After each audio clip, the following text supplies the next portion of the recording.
Dear viewers, this is Mahbub Osmani with Canadian Bangladeshi News. It's a great pleasure to have our Honorable Minister Ahmed Hussen in this show. Minister Hussen, welcome to CBN. Thank you so much for having me. Thank you. And we are delighted to have you. And I believe our audience will enjoy today's discussion. Viewers, Minister Hussen will discuss about federal budget, about that 2021. Especially, he will focus on childcare and its impact on Canadian families. And before going in depth, let me give you an introduction to our distinguished guest. So Ahmed Hussen is a Canadian lawyer and politician who presently serves as Minister of Families, Children and Social Development. A member of the Liberal Party, Hussen has served as a member of Parliament for the Toronto area riding. The name of the riding is York South Weston since 2015 federal election. And he's the first Somali-Canadian to be elected to the House of Commons and the first to hold a federal cabinet position. And on January 10, 2017, Hussen was appointed Minister of Immigration as part of a cabinet shuffle by Prime Minister Justin Trudeau. Achievement in January 2004, the Toronto Star named him among the 10 individuals who have made significant contributions to Toronto in various fields, including community service, business, sports, and science. And 2017, Weston was presented with the RBC Top 25 Canadian Immigrants Award, an award that honors the achievements of immigrants who have chosen to make Canada their home. So let's get back to our today's topic. You all know that on April 19, Deputy Prime Minister and Minister of Finance, Honorable Chrystia Freeland released Budget 2021. And in this year budget, the title is A Recovery Plan for Jobs, Growth and Resilience. And Freeland said that the government of Canada, they have planned to finish the fight against COVID-19 and ensure a reboost economic recovery that brings all Canadians along. So COVID-19, it has disproportionately affected low-wage workers, young people, women, and racialized Canadians, and many businesses, especially small businesses, we saw that they are fighting to survive. So, Mr. Hussen, my first question, what is the government of Canada's top priority that is going to be reflected on this budget 2021?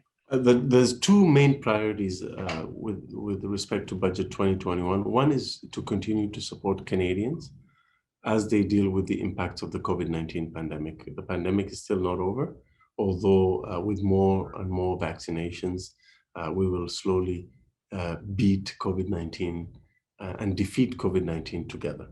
So we have to continue to support Canadians. So you've seen the extension of the Canada Recovery Benefit, the extension of the Canada Recovery Sickness Benefit, the extension of the Emergency Wage Subsidy and the Emergency Rent Subsidy. All of those are supports to ensure that Canadians are supported throughout this pandemic. The second thing we're doing is to support, to invest now so that we can have a strong, inclusive economic recovery for after the COVID-19 pandemic. Because as I said, COVID will not be with us forever. We will defeat COVID together, and we also have to invest for the future. And that includes $30 billion to establish a Canada-wide system of early learning and childcare, $30 billion over the next 5 years, and then $9.2 billion every year after that. What will this do? We intend to cut down childcare fees by an average of 50% by the end of next year, and bring down childcare fees even more to an average of $10 a day by 2025, 2026. So that is very significant investments to establish this Canada-wide system. And we're going to get the job done together with provinces and territories by negotiating bilateral agreements to get them to join us in this initiative. The second thing is $5.7 billion invested in youth training for skills development, more investments to create youth jobs, 215,000 jobs for youth, as well as doubling the Canada Student Grant, which helps low-income students to have the support that they need, from $3,000 to $6,000. There's also supports for seniors, increasing the old age security by 10% by next year, starting next year and this year, to provide those seniors over the age of 75, a one-time payment of $500. So there's a lot in this budget. There's also $400 million going to a community services recovery fund, which is meant to support nonprofit and charitable organizations to survive, recover from COVID-19 pandemic, and modernize and become even stronger in the future. So do you think like the childcare, as you mentioned, that for an average of $10 a day within 5 years, so do you think that this is ambitious? We can get it done. We're putting significant federal dollars, and we believe the time is now to do this. It is virtually impossible to have a strong economic recovery without including more women in the economy. And you cannot include more women in the economy unless you provide them, especially women with children, to provide them with access to affordable childcare. There's hundreds of thousands of women in Canada who are held back from participating in the workplace because they don't have access to childcare. So we need to fix that. We need to create more spaces. We need to bring down the fees. We need to maintain the high quality. And we need to work with provinces and territories to build the system that will deliver savings for parents who now have children in the system and allow even others to access the system who are being kept out now. So, are the proposed revenue and the spending plans sustainable even if circumstances change?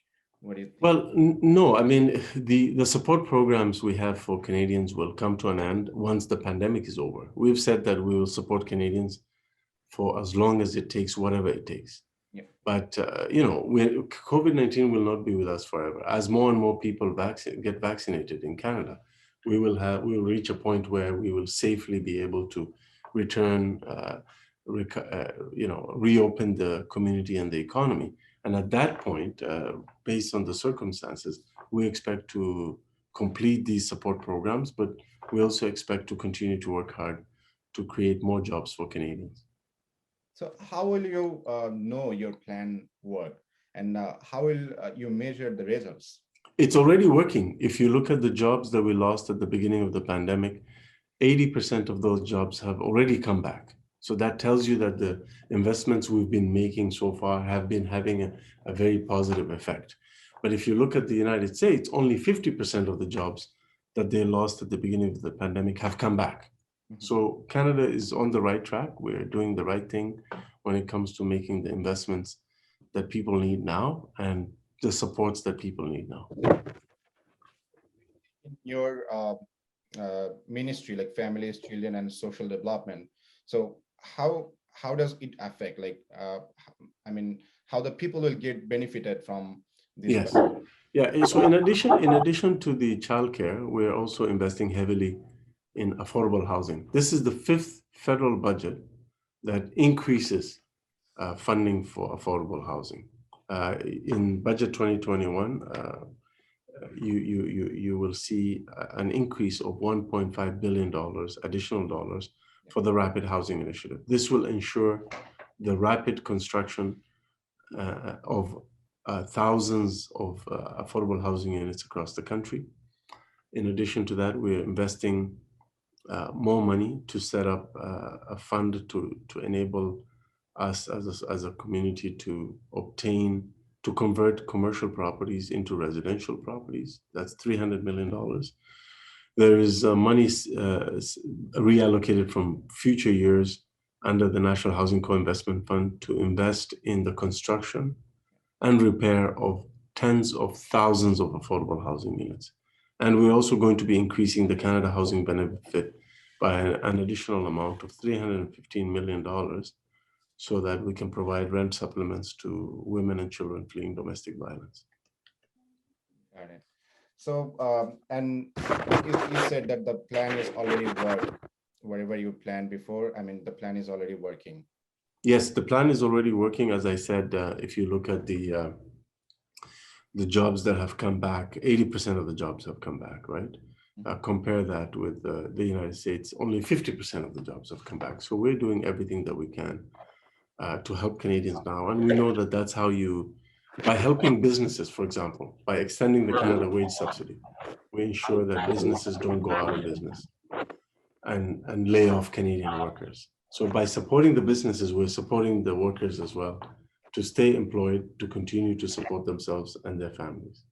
How long you can go? Like, how long? Well, as I said, we're not going to be with COVID forever. We're defeating COVID. We are doing everything that we can to get vaccine doses here.